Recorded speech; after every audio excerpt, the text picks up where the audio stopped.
we're hitting you with a surprise, guys. It's midweek and we're giving you an extra little treat.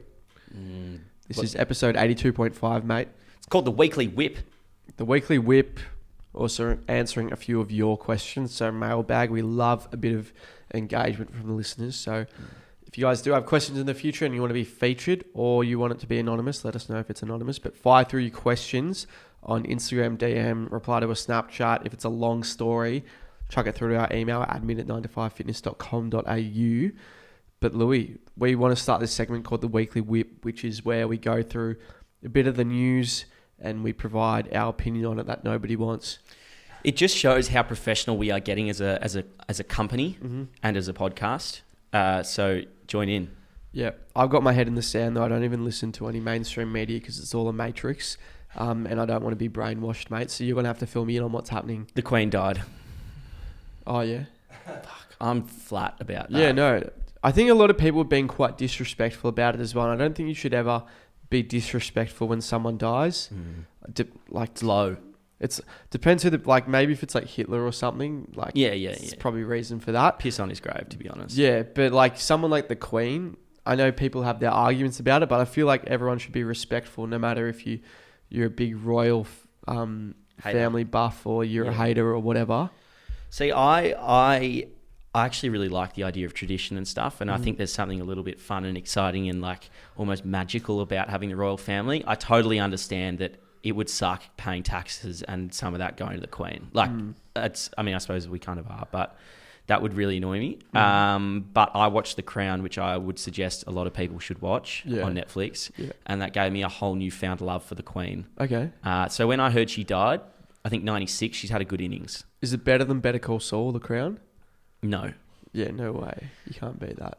So I was a little bit flat when she died, but I think it's exciting because now that the next big fella comes in. You know, there were a couple of memes out there. A few of them were funny. A few of them were a bit disrespectful. Yeah. But I do want to comment on the most funny one there was. You know, you can hate me for it, whatever. But I thought, the guy who's drinking the beer, the caption is like Prince Harry or Prince Charles. What does that taste like? That tastes like promotion! Tastes like promotion! I thought that was fucking hilarious, to be honest. First job ever, mate, for him. And he's 75 or whatever. So he's the old bloke. Yeah, so he's now the king. Is that right? It's the Queen's son. Oh, that's crazy. So he goes next up. He's up in League One now. And to be honest, the Queen's job is to do nothing and say nothing. So, the king now. Yeah, So it's interesting. And then next in line after him is his kid. So is there a Queen now? Prince William. I don't think so. Is there a Queen? She's just like cohort. Yeah. You see, I want a king and I want a queen, mate. Well, can they sort that out? I feel like it shouldn't just be one. So if you didn't hear about that the Queen's dead. Sorry to break to you if you found out about it on our podcast. So she's 96? Was 96, yeah. Was 96, so she didn't get a letter from herself. Oh, so who writes the letters now? I think big chubby fingers Charles. Big Charlesy. Have you seen his fingers? No, are they big? Everyone go and Google Prince Charles' fingers. They are ridiculous. They're like little sausages. Yeah. Next in the news, James Hird might be coach of Essendon. Wow, incredible. Anyway, next. Essendon. What's your thoughts on that? I don't know, bro. I know Essendon's... I got a few friends that play for Essendon, but I don't want to do them dirty. But the club's kind of in shambles, isn't it? Seems like it. I think that'd be crazy if Hirdy went back. I mean, a bit of a spit in the face. Bro, you just put the club through turmoil for the last... You reckon that was all years. on him, though? Or he was just you're a scapegoat for it? Well, he's the coach. He's got to be responsible. Yeah. And they're going off-site to get an injection. I feel like I'd be questioning things. It was an injection, was it? Yeah, well, for the gear. Wasn't it just amino acids? No, they were having bloody, Tren. Were they actual? Nah, it was a fat, for obese people or something. I don't know. Yeah, crazy. I thought it was like an amino acid blend or something. This is the best news channel ever, to be honest. We're going to get banned for spreading misinformation here. Anyway, this is just general news chat. Ivermectin. That stops COVID. Yeah. Yep. Oh, God. Oh, yeah, actually. No, let's leave COVID because they'll shut us down the Matrix. Yeah. Any other news, mate?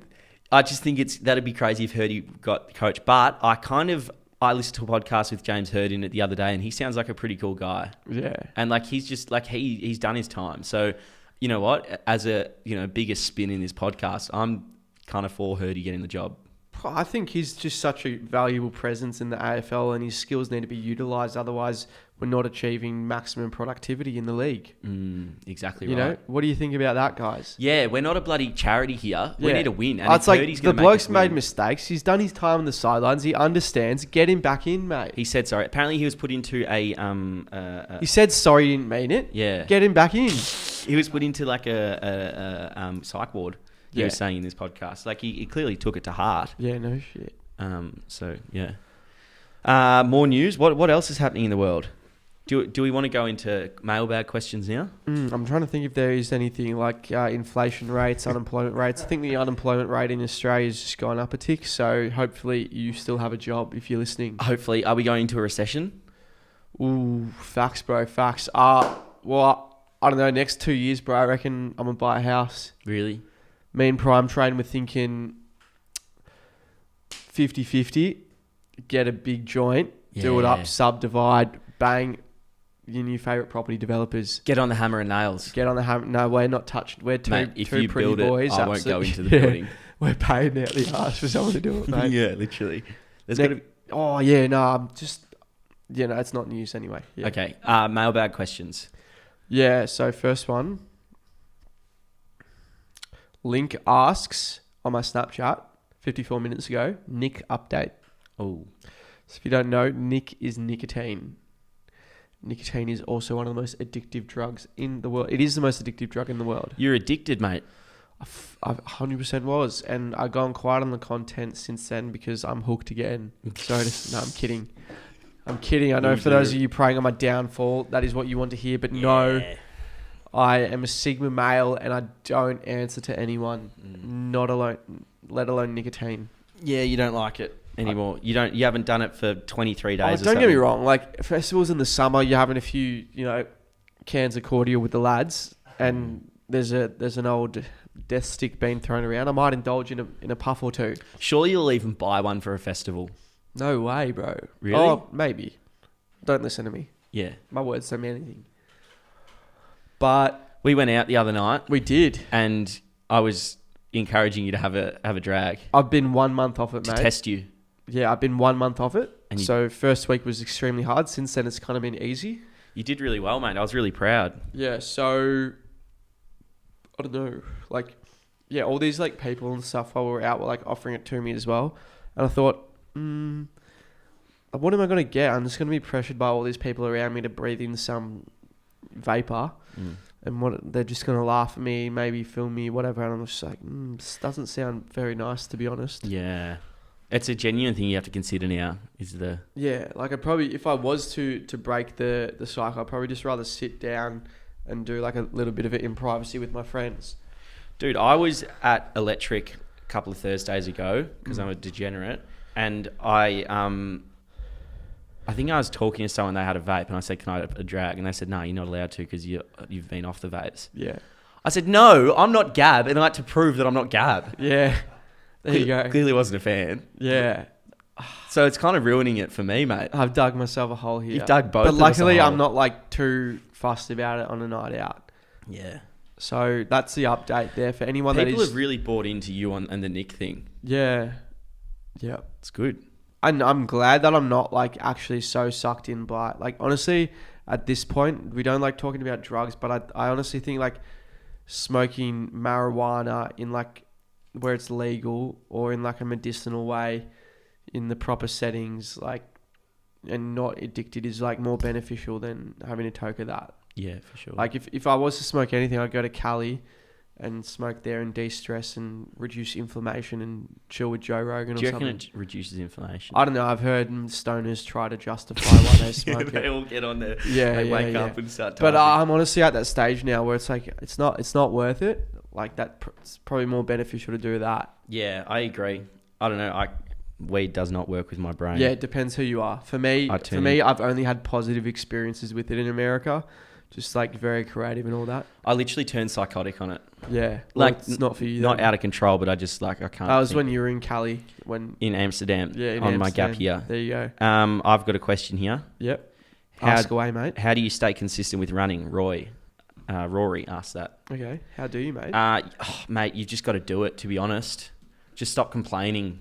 Everyone's looking for the quickest tip and how to get this and that. Like, yeah, I can give you tips on how to get like fit really quickly, but like I can't go out and run the kilometers for you. You literally just have to get out there and do it. I did a session yesterday that was around Duncan McKinnon, which is an athletics track, and it was the most uninspiring, boring, like just horrible run. Yeah. And you just got to get out and do it. And I did it. I felt elite after it, and then I'm going to go again tomorrow. Yeah, that's great to hear, mate. And I think for the past year since you've been running, you've been incredibly consistent with it, and your work ethic's been fantastic. No one ever has to tell you, Louis, you need to get off your ass and go for a run now. Mum's not there going, Yeah. you know, Louis, I think you need to do your homework and go for a run and lay off the TV snacks. Yeah. I'd say your discipline's really good. And you know what? I've been doing a few runs as well, not at your pace, not at your distance, but I find it's really good mentally. It's so exciting. It's so exciting. You connect the Jabras to the Garmin. Yeah. And I'm blasting very different music to what you're blasting. Yeah.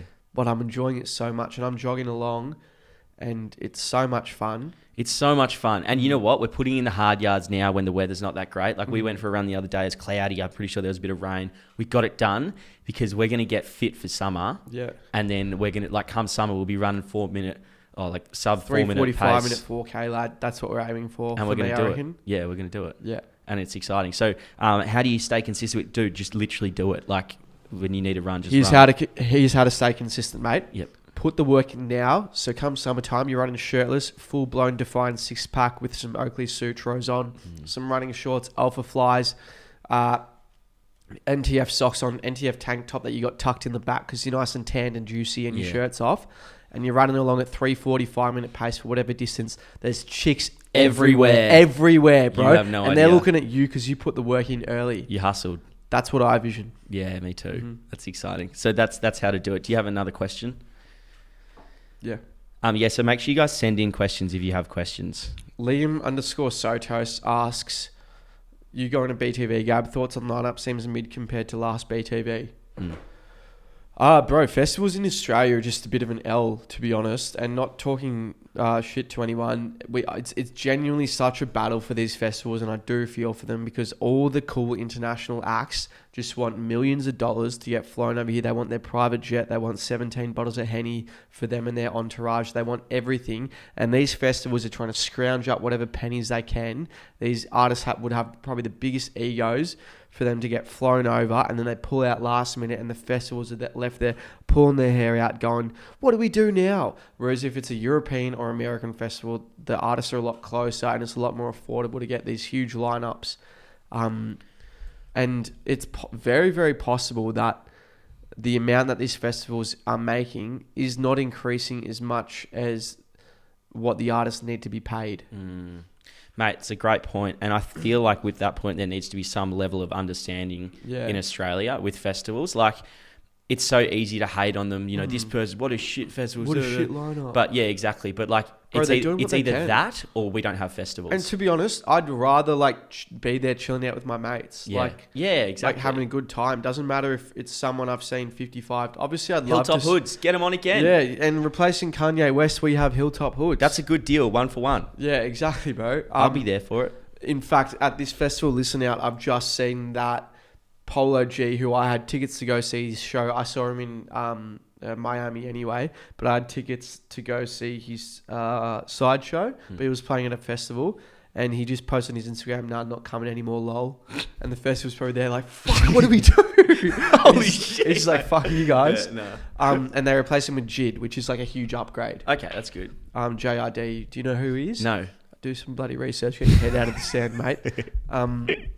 That's a big upgrade if you're a rap connoisseur. Yeah. So I do feel for the festivals, but BTV lineup I actually thought was a lot better than Falls, TBH. I really like that they're starting to indulge. I mean, I'm sure they always have. I just have had my head in the sand, but indulge different forms of art or different art forms. Like there's a podcasting stage at BTV now. There's probably one at Falls.